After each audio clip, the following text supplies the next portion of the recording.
Hello everyone! So, dito tayo ngayon sa bahay. Kasama ko ngayon si Mother. Kasi sagutin ko lang muna yung mga yung mga maraming opinion, 'di ba? Sabi nga natin, marami nga tayong sabi ko nga sa lahat na tayong mga Pinoy ay marami tayong opinion. So, dito kasi sa bahay, parang ang dami kasing nagsasabi or nagda-down sa bahay serye ko. At syempre, may nagsasabi na dugyot daw kami. Ay kahit bakit daw puti pa daw yung kinulay sa bahay ko. Bakit daw dinamay pa nila yung magulang ko. Kasi nga, bakit daw nagpapaganda ako ng bahay, wala din naman ng silbi, bakit ang pangit daw ng pintura, pati yung mga ganung mga bagay, mga moms. Kasi sa akin naman, nasasaktan talaga ako kasi marami naman tayong opinion, pero yung mga opinion na sagad na opinion, which is wala sa lugar yung kanilang mga opinion, nakakabastos, nakakainsulto. May mga comment na naman dito na dapat sanay ka sa mga bashers. Sanay ako sa mga bashers, pero minsan kasi nakakapagsagot tayo ng mga bashers. Lalo na hindi ko nga alam sa kanya kung naiinggit ba siya or nako-comment lang siya kasi gusto niya mapansin siya. So ngayon, papansinin ko siya. Sabi kasi ni OP ang OP, O, then P, then E. Ni OP, nakadami account siya or gumawa lang na siya ng account niya para makapag-comment siya doon na hindi maganda. Alam niyo mga moms, itong bahay to, ako talaga since bata pa talaga ako, since nagmulat ang mga mata ko at nakapag-isip-isip ako, isa lang talaga yung pangarap ko. Kasi sa sitwasyon namin dati, sobrang hirap. Ang pangarap ko lang talaga ay magkaroon ng masilungan, magkaroon ng hindi matroma na pag umuulan, binabaha yung bahay namin, at yung pag umuulan, yung bubong ay parang gripo na nahuhulog.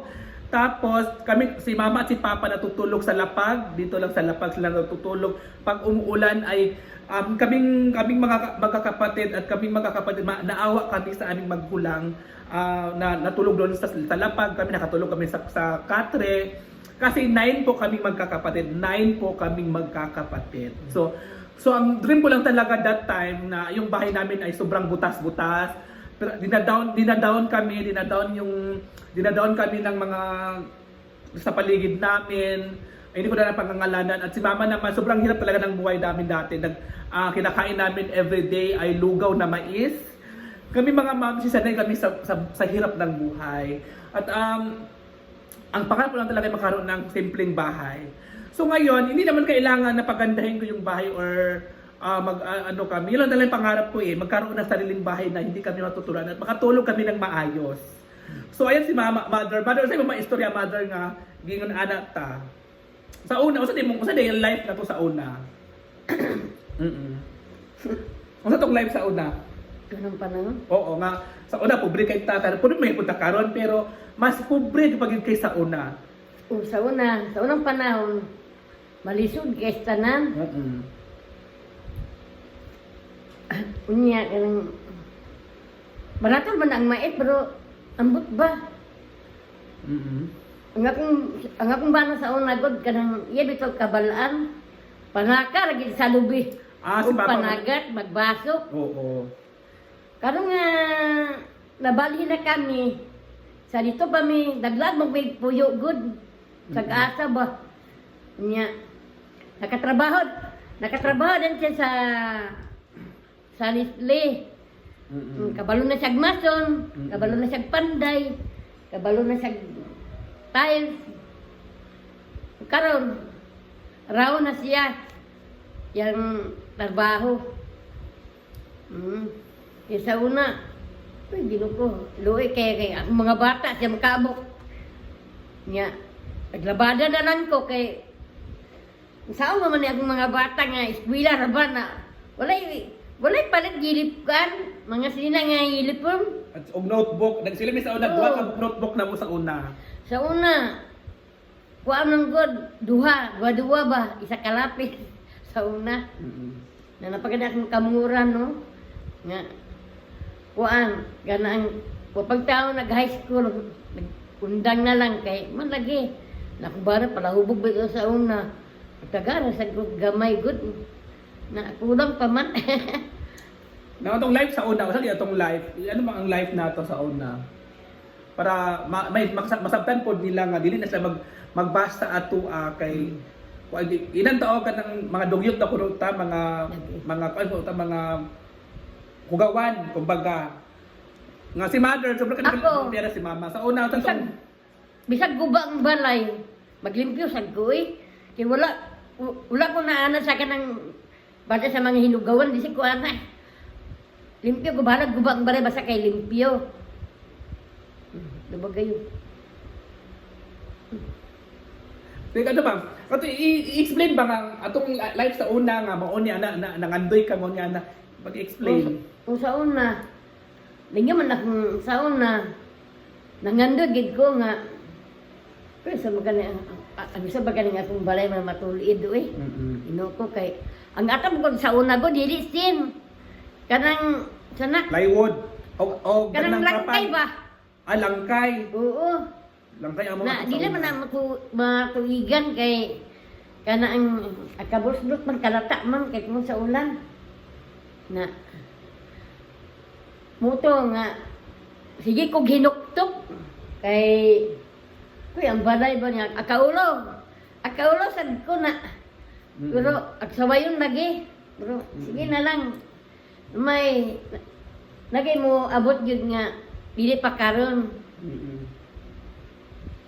bro nga akong masurba diyan mga bata ra sa siyam kabuk siguro si Uyong mas siguro makatulid ani. Natuman gid ba? Natuman gid sa una. Na muto nga isundan din niya sa pa sa Manila, nagpadala sa kwarta, giayo ang balay, ana. Nga akong bana sa bod nagtrabaho pod, siya nagtrabaho ani. Kaya sa una manggod, ako pangandig sa una is ang pangandig sa una natin di masilungan. Na nakalugar-lugar mo nakakwarta ko that time. Ang ako lang wala isa kong plano nga magpabalay may unali ni ang balay. Maganito yung bahay. Ang plano ko lang talaga sa buhay ko sa pangarap ko bilang ako isang anak gusto kong magkaroon ng bahay na hindi kami hindi ako matruma yung mga pamilya ko kasi ang trauma kasi ginawa sa amin is yung natutulog kami pag umuulan, takot na takot na kami kasi nga yung baka bahain kami, baka which is totoo naman yun. Kaya nung napaano ko to na simento ko to yung buong bahay, ano naman to, ay ulan talaga to sa plano. So habang tuloy-tuloy yung blessings ko, lalong-lalo na sa mga followers ko na nagbibigay din ng mga konting pera, konting pag-abot ng ganito ay ano naman tawag doon ginawa ko sa tama, which is kahit unti-unti yun nadagdagan at naging ganito.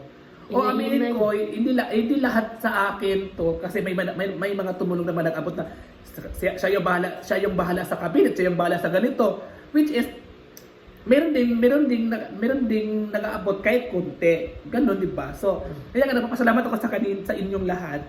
At yun lang, ngayon si Mother ay, masaya ka ba, Mother? Masaya. Bakit ka masaya? Anong happy? Anong nalipay man ka? Anong happy ka? Nalipisan ko nga, naayon din ang balay ba, nasurbad.